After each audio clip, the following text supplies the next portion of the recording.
नमस्कार, आमने सामने न्यूज में आपका स्वागत है और मैं हूं आपके साथ दीपिका पांडे। आज हम हाजिर हुए हैं बहराइच के पूर्व विधायक से हुई कुछ खास बातचीत को लेकर। आइए जानते हैं कि उन्होंने बसपा का दामन छोड़कर क्यों सपा का हाथ थामा। देखिए इस खास रिपोर्ट में हमारे संवाददाता संजय कुमार के साथ हुई पूर्व विधायक की कुछ खास बातचीत। नमस्कार, मैं आमने सामने न्यूज ईश्वर टीवी से।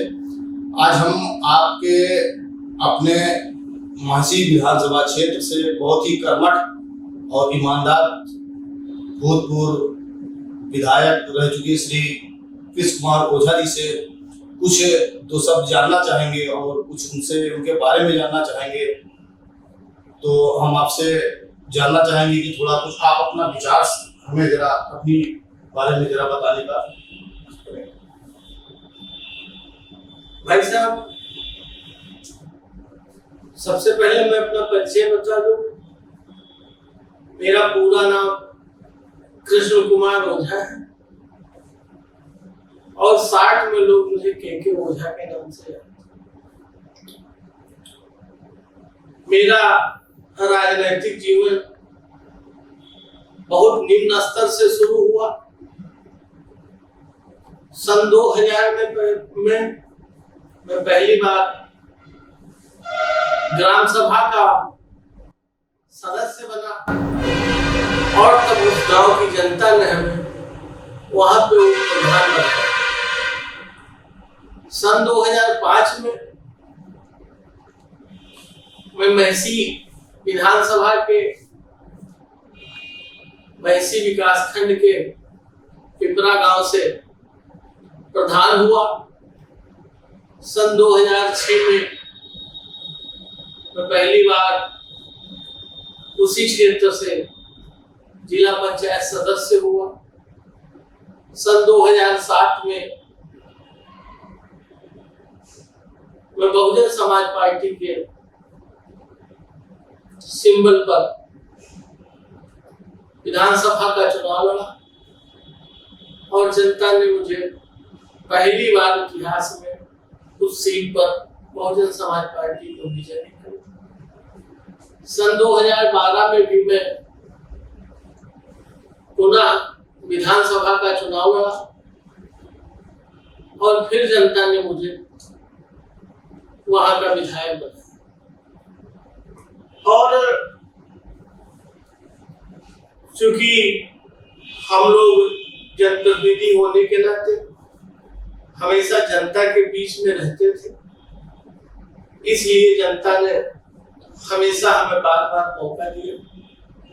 इस बार कहीं न कहीं हमारी कुछ कमियों की वजह से कह लीजिए या मौजूदा समीकरणों की वजह से कह लीजिए या भारतीय जनता पार्टी की लहर की वजह से कह लीजिए, इस बार मुझे चुनाव में हार का सामना करना पड़ा।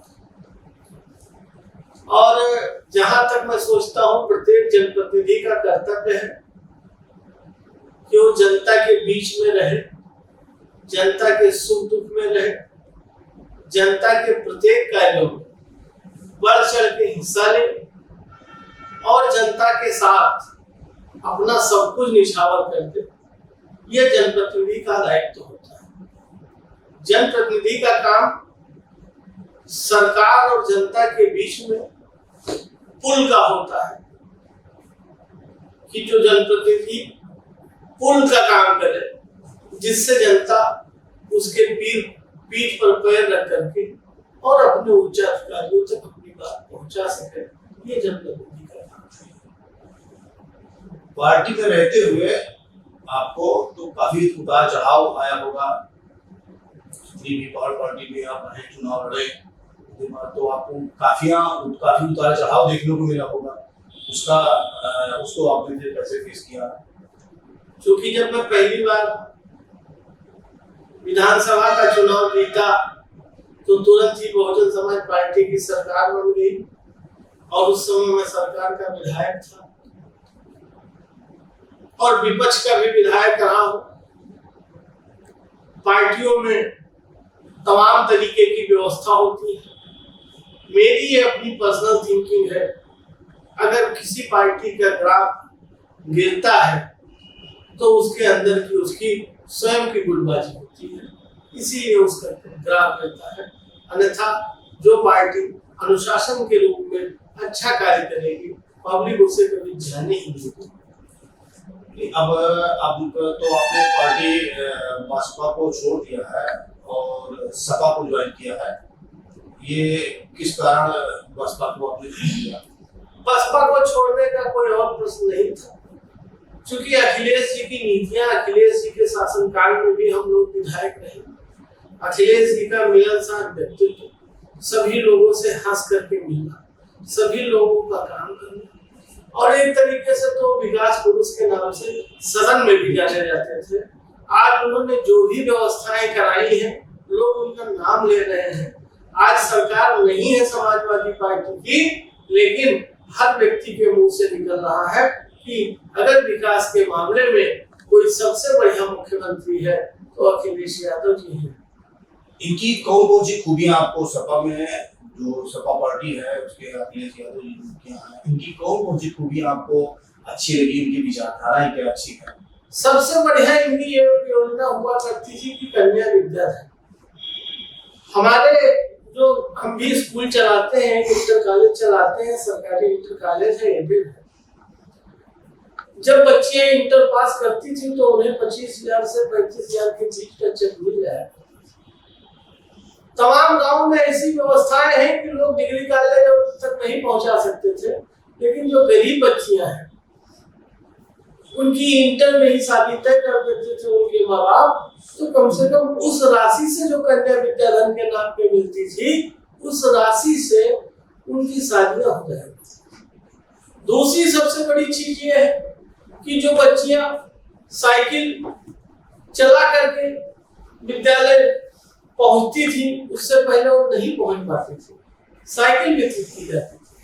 तमाम बच्चे, होनहार बच्चे जिनको लैपटॉप मिलता था, लैपटॉप की वजह से जो आगे नहीं पढ़ पाए, किसी कारणवश कोई व्यवस्था नहीं कर पाए, बेरोजगार है, तो कम से कम अपने गांव के चौराहे पर लोकवाणी केंद्र या किसी न किसी माध्यम से एक अपनी दुकान खोल करके अपने घर परिवार के जीविकोपार्जन कर सकते। अखिलेश यादव जी में सबसे बड़ी खूबी थी कि अगर किसी को कष्ट होता था, कहीं कोई दुर्घटना होती थी, तो स्वयं मौके पर पहुंचते थे। हम लोगों ने उनके साथ 5 साल आमने सामने बैठ करके बिताए हैं, तो इसलिए मैं निसंदेह कह सकता हूँ कि अखिलेश यादव जैसा मुख्यमंत्री न पैदा हुआ था न पैदा होगा। अब आप किस पार्टी से अब तक चुनाव लड़ चुके हैं? केवल और केवल मैं बहुजन समाज पार्टी से 2 बार चुनाव लड़ा, 2 बार विधायक रहा, तीसरी बार भी बहुजन समाज पार्टी से चुनाव लड़ा, तीसरी बार किन्हीं कारणों से हार गया। अब मुझे करीब करीब 1 साल होने वाले हैं। मैं हमने समाजवादी पार्टी ज्वाइन कर ली थी कि समाजवादी पार्टी में अखिलेश जी के नेतृत्व में कार्य किया जाएगा। पार्टी छोड़ने के उपरांत जो आपकी जनता है, क्या आपके इस निर्णय से संतुष्ट है? पार्टी छोड़ने से पहले मैंने अपने सभी जिम्मेदार साथियों को यही कार्यालय पे बुला करके सबसे विचार विमर्श किया था, और सब लोगों की ही प्रेरणा से, सब लोगों ने ही हमें उकसा करके इस पे भेजा है, और सब लोगों ने हमें हिम्मत और ढाढ़स बताया कि भैया आप आगे चलिए, हम आपके साथ हैं। सारी जनता आज हमारे साथ है। जो बहुजन समाज पार्टी में हमारे लोग हैं, जो बहुजन समाज पार्टी के आधार वोट माने जाते थे, आज भी वो 80% हमारे साथ समाजवादी में कंधे से कंधा मिला के खड़े। कहा जा रहा है, लोगों द्वारा बताया जा रहा है कि आपकी जनता आपको आपके पर्सनल बिहेव से बहुत ज्यादा पसंद करती है। ये जनता का अपना अपना नजरिया है। मैं 100 में हूँ ही, इसमें कोई शक नहीं है। आदमी का व्यवहार, आदमी के आचार विचार क्षेत्र में महंगे लगते हैं। अगर नई पार्टी से आप चुनाव जीतते हैं तो फिर जनता के लिए आगे क्या करना है? हमारे क्षेत्र में सबसे बड़ी समस्या बाढ़ वाली, और उस बाढ़ के विषय में हम आहत इसीलिए हुए कि 2 बार चाह करके भी कुछ नहीं कर पाए।